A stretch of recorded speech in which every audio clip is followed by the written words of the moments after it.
So let's talk a little bit about this. I guess the conflict between the fact that the power centers around our nation, around government, and specifically around the counties around Washington D.C., lean so far toward the Democrat side, and so few toward the Republican side. And you gave the statistics and the voting statistics last hour. And you understand what I'm trying to demonstrate here. Yeah. So it's overwhelmingly Democrat. Mm-hmm. Not a surprise. A, why is it like that? And B, how can a government that is run, and I'm not just talking about the elected representatives, because this is obviously lobbyists, bureaucrats, people that work in the agencies. I mean, all those are the folks that live in these areas, right? Mm-hmm. But how do they govern and govern a country that is fairly, is fairly just evenly split? A lot would argue they don't. I mean, a lot would argue, okay, let's take two issues as an example. Okay. Once again, I'm not real good at these data-driven analysis. I'm kind of a G.I. Joe with a Kung Fu grip guy. I mean, y'all know that about me. The people that have listened to this show, I normally react on a hunch I have. Now I got to go do the work. I mean, if I have a hunch, you know that. I mean, I'll go do the work.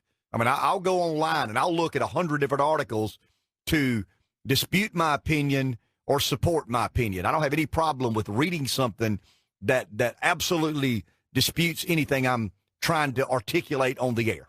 I mean, I think you need to challenge yourself in that way. But we were talking about what Rev's talking about for those just joining. We're talking about, we're basically a 50-50 sort of nation. I mean, if you want to get specific, she got 49, Trump got 46.2.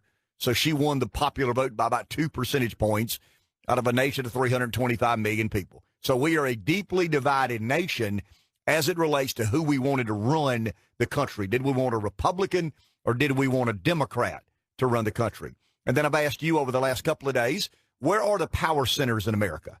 And you agree it's academia. We know is very liberal. 85% of college professors consider themselves liberal or extremely liberal. That's pretty crazy. I mean, that's pretty phenomenal when we think about higher education and how we've allowed 85% of the professors to be of a liberal belief. I mean, that's bizarre to me, but that's a story for another day. And we talked about tenure and all these other good things. And then we talk about Wall Street and the effect and impact it has over our country. All of us have, or the majority of us has some sort of investments in Wall Street. Well, let me back up. A lot of us do. And then we went through some of the Manhattan districts and the reporting, the media. I mean, about 79 to 82% of all newsrooms lean liberal. I mean, the majority, when they self-report, when you look at some of the donations and contributions given, it's pretty bizarre how that universe is dominated by so many liberals and so few conservative Republicans. And then you talked about the bureaucrats. I think the most telling story to me is, I get the 4% of Washington, D.C. because African-Americans vote Democrat, and in the inner city of Washington, it's by and large African-American. I mean, it's a heavily dominated minority city center. But then you get to Fairfax, Loudoun, and Arlington counties, which are the suburbs of D.C. That's where the bureaucrats live, and Trump only got 16% of the vote. So to your point, okay, if you've got all these numbers and the narrative you're trying to tell is true, what is the result of that? What causes the angst and anxiety? Obviously, you would rather, and I would rather, the Fairfax, Loudoun, and Arlington counties be 50-50 or 49-47, similar to the rest of the country, because you believe there are people within the federal government who understand where you come from, who share your political views and dispositions. You would rather Manhattan, where all the media and all the financial districts are, you would rather those people be, fairly close to 50-50 or somewhere thereabout. They're not. I mean, they're overwhelmingly on the other side. And two issues in particular that I think are realities and I think have led to some of the Trumpism, quote unquote, is immigration and trade. I mean, if you asked me what created a lot of the political division in America, I would argue the media. If you said, okay, Ken, that's easy to say, but that's in the abstract. Give me some policy examples of what you think have deeply divided the country. And I go to the deindustrialization and hollowing of the middle class in the American Midwest, the Rust Belt, How many jobs were there? How many jobs are there now? Globalism became kind of in vogue. The world is flat. Technology, we're competing with China and India and whatnot. And we accepted that as a political reality. I've told you before, my opinion, I think globalism's a political ideology. I think Washington promoted. I think Manhattan was very complicit. Wall Street in particular, because globalism was good for corporate profits.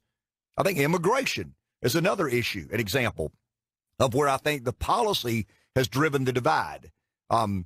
Did the people who immigrate move to the Hamptons?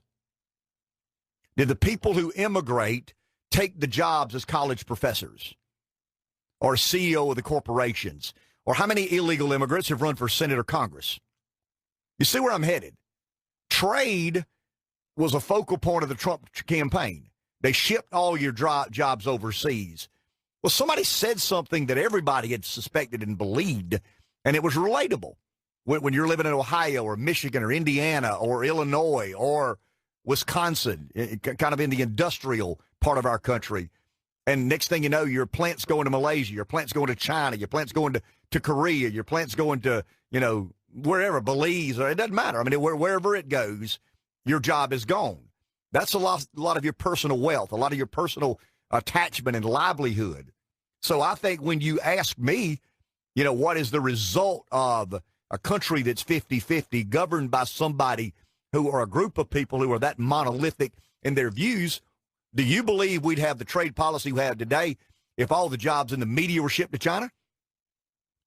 Or if all the bureaucrats in Washington were shipped to China? Of course not. And that's what happens, Rev, when you have a group. Do you believe the immigration policy in America, as I stated earlier? Do you think immigration policy in America would be as lax as it is if all the people coming over here all of a sudden wanted to work in television? Or all of a sudden wanted to work on Wall Street? No. They would shut it down in a nanosecond. And that's why the angst and anxiety is so prevalent and persistent in our country. From my humble opinion, this is nothing but my opinion. I think immigration and trade are examples of a disconnect between the ruling class, permanent Washington, the media, Wall Street, and the average American. Because trade didn't do anything but increase the value of corporations. Immigration has done nothing but skew the labor markets. Guess who likes to pay people as little as they can? Corporate America. I'm not saying it's a bad thing. I can hear some of our listeners saying, well, of course they do. They have a fiduciary responsibility to be as profitable as possible. I get that. I'm so aware of that. I understand that. But I think government policy allowed for the stagnating of income amongst congressmen and senators. Oh, I'm sorry, they didn't run for Congress and Senate. Amongst the investors on Wall Street. Oh, I'm sorry, that's not the case either. Oh, yeah, the bureaucrats. The bureaucrats' salaries stayed stagnant because of immigration policy in America. No, it's the working guy, the working lady. That's who took it on the chin, and that's what has happened. And I think that has created a lot of the angst and anxiety. Once again, Rev, this is not data. The data is there. It's somewhat of an analysis because I'm talking about the influence centers, the power centers of our country, and how detached I think they have become from the average American. And that goes back to what Roger and I talked about much earlier, the lack of trust. When the American people look around one day and, 1.5 million jobs have been exported from the Midwest of our country to other places, and they're told over a period of time, well, these service jobs will come, and there'll be better jobs and better benefits. Well, you wait for a little while, and then finally you say, hey, I got screwed. Washington and Wall Street screwed me. And along came an imperfect vessel with a very perfect message. As bad a messenger as Trump was, an indecent and vulgar kind of messenger, his message was all that matters. People didn't give a rat's rear end how he said it, as long as he said it. The game is rigged and drain the swamp. And the average American doesn't know anything about how to change Washington. The average American has no idea in the world how to reform the media, how to change academia. The average American just knows that for whatever reason, his life or her life ain't as good as it was 20 years ago. The promise of tomorrow is not as exemplary as it was yesterday. And that's the nerve Trump hit.